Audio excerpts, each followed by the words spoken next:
Hi hello నమస్తే welcome back to my channel. అందరూ ఎలా ఉన్నారు, బాగున్నారా? నేనైతే చాలా బాగున్నాను. మీరు ఎలా ఉన్నారో కామెంట్లో తెలియచేయండి. ఇవాళ వీడియో ఏంటంటే కరకరలాడి జంతికలు ఎలా చేయాలో ఈ వీడియోలో మనం తెలుసుకుందాం. నేను చాలా తక్కువ క్వాంటిటీలో చేస్తున్నాను. మీరు మీకు నచ్చినట్టుగా చేయండి. నేను చెప్పినట్టు చేస్తే ఈజీగా వచ్చేస్తుంది. నేను కేజీ బియ్యం పిండి తీసుకున్నాను. బియ్యం పిండితో చేస్తున్నాను, శనగపిండితో కాకుండా. బియ్యం పిండి కూడా కొనలేదు, నేను మిల్లీలో బియ్యాన్ని ఆడించి చేస్తున్నాను.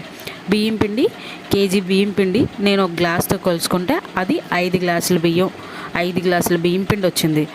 5 గ్లాసుల బియ్యం పిండికి 1 గ్లాస్ మినపప్పుని నానబెట్టుకొని ఒక 2 గంటలు ఉంచండి. ఆ తర్వాత ఆ మినపప్పుని ఒక కుక్కర్లో వేసుకొని గ్లాసు మినపప్పుకి గ్లాస్ నీళ్ళు వేసుకొని ఒక విజిల్, చిన్న మంటలో ఒక విజిల్ వచ్చినంత వరకు దాన్ని ఉడికించుకోండి.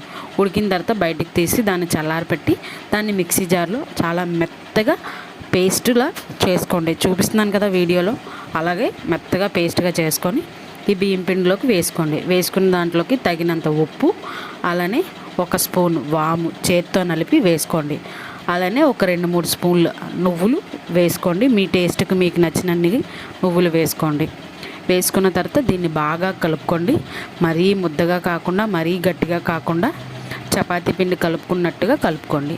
కలిపిన తర్వాత ఇంకొక గిన్నె పెట్టుకొని అందులో ఒక 3 స్పూన్లు నూనె వేసుకొని మరగనివ్వండి, బాగా మరగనివ్వండి. ఈ నూనె వేయడం వల్లనే జంతికలు గుల్లగా వస్తాయి. జంతికల టేస్ట్ కూడా చాలా బాగుంటుంది. ఇంకోటి కూడా మీరు గమనించాలి, నేను జంతికల్లో కారం వేయలేదు కాబట్టి మీరు ఈ వామ్తో ఉన్న టేస్టే జంతికల్లో వస్తుంది. మీకు కావాలంటే కారం వేసుకోండి, అది మీ ఇష్టం. ఈ నూనె కూడా అందులో వేసుకుని బాగా కలుపుకున్న తర్వాత ఒక తడి క్లాత్ దానిపైన మూత పెట్టుకోండి. ఎందుకు అంటే పిండి ఆరిపోకుండా ఉండడానికి. ఓకేనా? తడి పిండి అయితే కాదు, పొడి పిండినే నేను మిల్లి ఆడించుకొని కలుపుకున్నాను. మళ్ళీ మీరు తడి పిండి అనుకుంటారేమో అని క్లారిటీ ఇస్తున్నా. జంతికల పిండి ఆరిపోకుండా ఉండాలి, గుల్లగా ఉండాలంటే తడి క్లాత్ దాని మీద కప్పుకొని పక్కన పెట్టుకుంటే జంతికలు గుల్లగా చాలా టేస్టీగా వస్తాయి. ఇప్పుడు జంతికల గిన్నె తీసుకోండి, అదే జంతికల దానికి సంబంధించింది తీసుకొని మీరు ఏదైతే పెట్టుకోవాలనుకుంటున్నారో, అంటే ఎటువంటిది మీ దగ్గర 4-5 రకాలవి ఉంటాయి కదా. నేను ఫస్ట్ చిన్న కన్నాలది పెట్టుకున్నాను, దాంతో చిన్నగా వేశాను.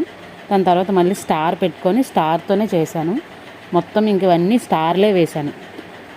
స్టార్ పువ్వు అంటారు కదా, స్టార్ పువ్వు పెట్టుకొని దాంతోనే మొత్తం అన్ని జంతికలు ఈ పిండి మొత్తం దాంతోనే వేసుకున్నాను. నూనె జంతికలు ఫస్ట్ నూనెలో వేసేటప్పుడు మాత్రం నూనె బాగా మరిగి ఉండాలి.